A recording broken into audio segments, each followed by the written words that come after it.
Welcome back, or welcome to the Beyond the Trail podcast, brought to you by Jester Wallis Productions and Hiker Metals. And I'm one of your hosts, Julie Gayheart, or also known as Jester. And the other host of the show, Austin, welcome back. Great to finally be back. I know, I feel like I have not talked to you in a couple years. I know. Well, we haven't done one of these episodes in a hot minute either, so we're overdue. I know if there's one thing anybody can count on is we are consistently inconsistent. So we will try to get better, everybody. Austin and I, between our, what I call our 9 to 5 or our day jobs, we have been aggressively filming for Safe and Found. Oh, yeah. And Austin just went on a kayak trip, which we are going to talk about. I'm going to make you wait till next week when we have on our special guest, Pete Beck. First of all, I want to say hello to everyone that is in the chat, and thanks for joining us. We truly appreciate it. Before we bring our guest on, but Austin, you know what I do. I try to find something to open the show up with, and I realized we are officially a company. And do you know how you are officially a company? We get spammed or something? I don't know what. Well, that happens too. You get stickers. Oh, yeah. Yeah, look at these stickers, you guys. Jester Wallis Productions. Well, that's just part of it. You get stickers, and that kind of makes you, it doesn't officially make you an LLC. What makes you an LLC, do you know what makes you an LLC? A stack of paperwork. Well, that too. I'm not good at this game, apparently. Business cards. Oh, look at those things. I know, now I know, they're very sharp. Typically, this is the point in our podcast where we actually talk about hiker metals and we flash a beautiful metal on the screen. But tonight, you guys... The man, the myth, the legend. How are y'all doing? We're good, Wim. What's up? This is great to see you. Thanks for having me on the show. Yeah. There's no better way to introduce you than besides your metal. You know what my trail name is, right? No. It's the Metal Man. Perfect. Yeah, it has nothing to do with my capabilities, just with the darn metals. So what we want to do is, we've been talking about this metal and the intricacies of what it took to put together. It's better to hear it from you. Why don't you tell us what this metal's about, why it took you so long to design it, and what we're doing with it? So there was a lot of pressure with the design of this metal because you all came up with the idea, right? You had explained about the documentary and kind of wanted to associate a metal with it. And then how about the Smokies 900? And I had never heard of that specific accomplishment. So it required some digging and some research. And so, and it's funny, right? So if you see the metals, if you kind of compare them, and they've evolved over time. But with a new design, you start with a few elements, right? You start with, are the flags involved? In this case, there's 2, right? So that's a bonus. Then kind of looking at, is there a route involved? Well, the 900 miles as routes, that didn't really work out. But then you look at, okay, what can be on the foreground? And then you really have the picture. I look at a lot of pictures of online to see what would be a good reflection of what the metal is trying to reflect, right? So that turned out to be this, but it took me forever. I mean, so it was busy at that time as well, but so I can only really work on metals in the weekend. And it was really the map at the bottom that you see, right? So it has really, you don't really see it on the metal that you see now, but it has 6 different levels, right? So each level is, I took the map and then I kind of, on your iPad, you kind of, it's dot by dot, you kind of reproduce what's there to make that effect then. And it's really, when you see it, you can really see that there's so many levels. But that's what took it so long. And I have to say, anything that has to do with mostly forest is really hard to design, right? It's really hard to do anything with trees, because then at some point in time, they all start to look alike. So this with the map and then the altitude, it worked out really well, I have to say. And it was important because it was associated to y'all, and of course also with Nancy East and what she's doing with the WNC Wilderness Safety Fund. So 10% of our revenue goes back to organizations supporting trails. And in this case, it would be her organization. That does put a little extra pressure on it. If you really know specifically for what organization it is, you really want to make sure it's worth it and doesn't end up in the trash. So yeah, that's turned out. I don't think this one's going to end up in the trash. And for those that are actually watching, these metals are 3-dimensional. So when he's talking about the 6 different levels, all of those different levels are 3-dimensionally into the metal itself. So I was just, when we finally got to see Nancy's a couple of weeks ago, I was just fascinated. I was just like, this, it's a work of art. It's literally a work of art. It's Thank beautiful. You. Appreciate that. It was fun. And I'm so glad you all got to give it to Nancy. That's really great. Yeah, she really earned it. Right? She certainly did. She really did. Yeah. And Austin and I are going to buy them just because. So people ask me about that, right? So how do you check if people did it? And like, I don't care. If you can live with yourself, I'm good. So the way I look at it is you can either, so like in Nancy's case, she completed the Smokies 900. So she obviously can get the medal. The way I look at it too is you can get a medal as like something to hang on your wall and be like, that's going to be a someday, and as like a motivation, if you hang it up on your wall and be like, I'm going to earn that, that's mine. I'm going to get it. That's something I'm going after. I may never actually complete the Smokies 900, but I just think it's so, there's so much meaning for me personally that's represented in that medal. I think it's going to happen. So before we get into the bulk of the show, since we're talking about medals, I did see on Facebook, you have released some more. So tell us about those. There's a few are on the way right now. They should be here, I think, early next week. Looks like it. So I have Ice Age Trail coming up, which I'm really excited. So many people had asked for that for so long, and I just didn't get to it. And now it's there. And not to brag, but it looks really nice. And then we got the Florida Trail, which was an interesting one to do, and the Dolomites in Italy. So that's also there. So those are coming in about a week. And then there's 2 new designs that have just gone to the factory. So that will be another few more weeks before they're ready. It's a long process to get them actually made. It's the Manitou Incline. It's probably the medal for the shortest hike. It's a mile. And initially it's like, I'm not going to do the medal, right? I mean, why am I going to do medal for a mile? But I would like to do the Manitou Incline. But it's, of course, if you don't know, right? So this is on the side of Pikes Peak, and in a mile, the elevation change is 2,000 feet. So it's very steep, and it takes several hours. So you also go back on the bar trail, I think. So I think total is about 3 or 4 miles. But so it's the shortest hike I have a medal for. But a lot of people have been asking for it because they do it with families, and so it's kind of fun. So the Manitou Incline, and then the Camelback Mountain is coming out. That's another one that just finished. And that should also be probably 4 more weeks, and it should be available as well. So yeah, pretty productive. Talk to us about how hiker medals came into being. So I was also a full-time job, like both of you as well, right? 9 to 5 or more. In 2016, the company I was working for came up with a sabbatical. And so it was going to be 4 weeks off. And I was really trying to figure out what am I going to do? I was not necessarily a hiker. I'm a runner, right? So I've run marathons, half marathons, but not necessarily a hiker. But then I saw the documentary Mile and a Half.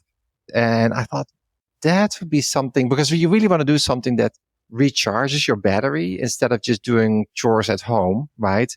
So I started to get ready I started training. I educated myself, trying not to be the target of a search and rescue. Very overwhelming in the beginning, especially because of the altitude, very concerning. And my only way to get a permit was to go northbound, which means the second day you're at the highest, you're on Mount Whitney. So I was going to do all that. But when I run a 5K here in the neighborhood, I get a medal. And there I'm hiking 240 miles or so I did in the end in total, and I would get nothing. But then I thought, well, why don't I try to make something? So I reached out to a company, and they said, well, yeah, we can do something for you, but you have to order 100. So I designed the medal, the John Muir Trail one, and so ordered 100. I thought, well, what's the worst that can happen, right? I could probably try to sell these. And this was all still before I started the trip. And then when they came in, I mean, they were really nice, and I was very grateful. There was a Facebook group, and they allowed me to post because they thought it was so unique. And literally the remaining, they sold almost in a weekend. And then I got all these questions for how about the Appalachia Trail or the PCT, right? So But at that point in time, I still had to go on the hikes. I had no idea what I was going to do with this. What was incredibly rewarding is on Mount Whitney. So at some point in time, you get to the point where you have to leave your packs behind. And I had my medal on the outside. And somebody walked up to me, oh, I got the same medal. And I was like, yeah, no, that's from me. He's like, yeah, no, I bought that online. I said, yeah, that's I sold me. it to you. Exactly. So, wait, so you carried the medal on the trail? I did. So it's ultralight approved then. All right. Yeah, they're not. I seriously, right? Because I think I left at Kearsarge Passage I took a rest day and I shipped some stuff back and I almost put the medal in there. I was in not good condition by the time. I said, I want to get this, but I kept it thankfully. I was really grateful to be able to carry it with me. So that's how it started really. And then it's evolved, right? For the longest time, there were just 3, 4. I made a big mistake with the second medal, which was PCT, and I just copied their logo. Oops, you can't do that. So I had to toss that whole back. So I donated to the PCT, so the association, and they could be able to use them and just give them out to volunteers and everything. So I had to redesign that. So lesson learned. But yeah, so that's how it started. And yeah, by now, so now we are for 7 years. Wow. Golly, 7 years. And it's about 55. And I think with all these new ones now, 60 designs. Yeah. And they sell all over the world. Today was Australia, yesterday, Germany. What was the other one? Germany, France. So it's Mexico. So it's fun. And the connection is so much fun, right? The connection with the hikers, the stories that you hear, because for everybody, it's an experience. They don't buy the medal to show off.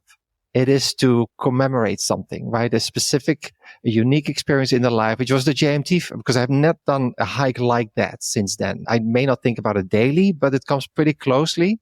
I think when I was done with the geometry, I thought this never again. It was so hard, but it changes you. And so you think about it a lot. And this is what the medal kind of reflects. And it's not you're going to walk around with the medal right around your neck. It's just to have, especially if it's engraved on the back as well, with something special about it. Yeah, and that's how it came about. What's the number one selling medal? Good question. It is probably El Camino in Spain. That's very popular because it's also international, right? Everest Base Camp is, because the first time somebody asked me actually for Everest, and I thought, you got to be kidding me. Right? How many people climb Everest? But then I thought, let me do Everest Base Camp. Incredibly popular, also international a lot. And then Tour du Mont Blanc is very popular. And then, of course, anything Grand Canyon, the rim to rim. So those are very popular as well. Can you talk to us about like the design process? Because every single one of these medals is from scratch. Because I have a long list of medals that customers still would like me to design, right? So I get these requests and I add them to the list. And it depends a little bit on the more demand I get, then that becomes a priority. Initially, it's just a Google search. Look at the images and you see if it's all foresty, it's all green, right? Or if it's high mountains, you see they give you immediately an idea. Okay, this is what's going to be, right? High level, a lot of green. What are the colors? And then you go into the details. But the thing is, you want to have things in the design that really make people like, yeah, I had that on the trail, right? For Angel's Landing, the cable, right? That you can pull yourself up on. That's in there. In the Ice Age trail, it has the trees have a yellow marker, right? With paint. That's on there. So I have my standard searches, right? So it starts with an overview to get a general idea. Then I look at the route. I look at the flags, right? I don't know all the flags of all the states by heart. Then look at, are there trail markers, right? Or anything special? And if I have somebody who's asked for the medal, I normally run it by them, right? What is the number one thing that you want to see in the medal? Yeah. What about animals? Because I think I noticed something on the Ice Age trail. Yeah. So you never see people on the medals. I steer away from it. It will never look good, right? So I also steered away from animals until the Kilimanjaro. People had been asking about it. So I have a giraffe there, and I don't know what else I have. An elephant I have on there. But it's really hard to draw. But yeah, on the Ice Age trail has a mammoth. So I do animals now, but still I would not do people on there because a lot of you see hikers on there and I try to stay away from there. I try also to stay away from structures. I think the JMT is the exception. I do have a question because you mentioned that you draw these things on your iPad. Are you using a particular program? Because when I draw on an iPad, it looks worse than an Etch-a-Sketch. So are you utilizing a particular software? Yeah, I think it's anything. So I think it's called Graphic. I don't know. It's not that sophisticated, but it does exactly what I need it to do, right? It needs to be a vector file, which vector file means you can blow it up as much as you want, right? So that's what I can give to the factory. And also because a few years ago, I switched factories, right? Because I worked initially with an intermediate. So I would kind of give them more of a rough design and that they would finalize it in their software, but I would there was no depth in there, right? There was all flat because I had no way to communicate to them. I would draw lines on a piece of paper, right? This needs to be deeper. I didn't know how to use the right terminology, but they were all kind of flat. And so then at some point in time, and the metals were getting thinner.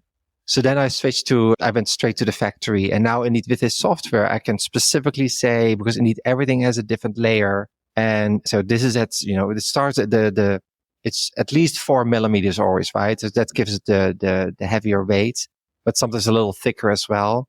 I can indicate exactly where I want things, how thick I want things to be. So I do draw it roughly on a piece of paper first. And then I do use pictures and kind of to draw it then on the iPad. But often it's dot by dot. You blow it up so big and you can kind of trace it pixel by pixel almost to get it the way you want it to be. That's what was so fascinating to me, because it's not just about drawing. Like you said, there's layers. You're talking about a 3-dimensional object that you're designing. So so you shared with us the source files for the Smokies 900 metal. Mm-hmm. And it looked nothing like the metal itself because it was all color coded. But it was just fascinating to me that all of these different files, and when you stack them on top of each other, that's what creates the metal. It was so cool to me. I was geeked out on a little bit. Yeah, I know. So one of the cool things about what we're doing at specifically Jester Wallis Productions is we have a partnership with you, Wim, and Hiker Metals. And our conversation here tonight could not be more than what we envisioned. We've really turned into friends. This has really turned into a partnership. And we reached out to you at the end of 2022. And one of our goals was we really wanted to work with somebody specifically on the Safe and Found documentary that we have coming up or that we're working on. But we also wanted this partnership to be more than just, hey, be a sponsor for us and we'll reach out to you every once in a while. And I think we've accomplished that. So people that have been listening to the episodes have heard Austin and I talk about this, but I think it would be cool if people could hear your perspective. And you did join us back in March, so it'd be cool to hear about that as well. Yeah, no, the partnership is something amazing, right? So yeah, you all reached out to me a few months ago. It was initially a very long email. It was very well written. And then when we got on the call, it was the perfect timing, I think, right? So Hiker Metals is not a big business, right? It's doing well, but it's a side business. And I do wonder, where can it go next? This is not about making money. I have a job for that pays the bills. I also feel incredibly guilty, to be truly honest, because you ask, why are you giving money back to the organizations? And part of it is guilt, right? I can't believe people wouldn't pay money to me for something I designed. I still can't fathom that really. So to give back, it kind of alleviates me from my guilt, but it also helps, right? And it's not, they're not going to name a trail after Hiker Metals. It's not that much money, right? But it's symbolic, and you can round up a little bit at the end of the year. But it's really because it's about that connection, right?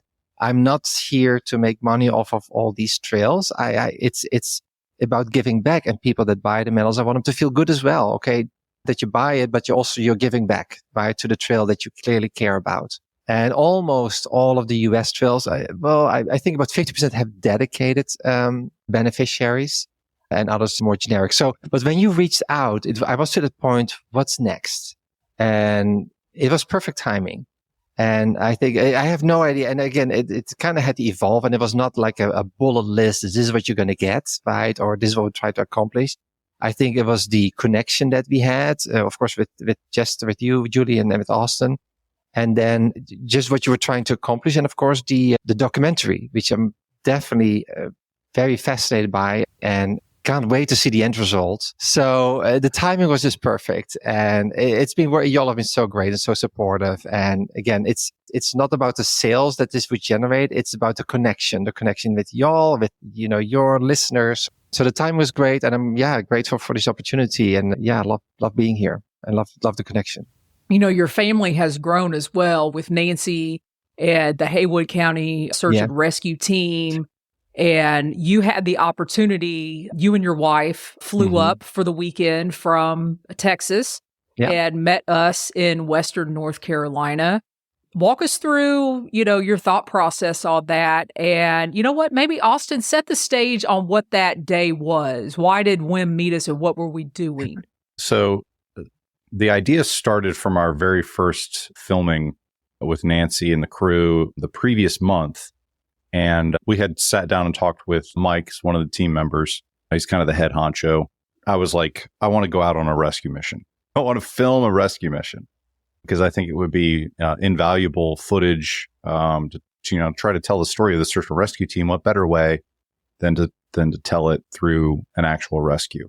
Mike very kindly said that I would not be going out on a rescue mission with a team. I was more than welcome to come to like the command post or something like that, but not out with the team for a myriad of different reasons. And I totally get those, but I had to ask.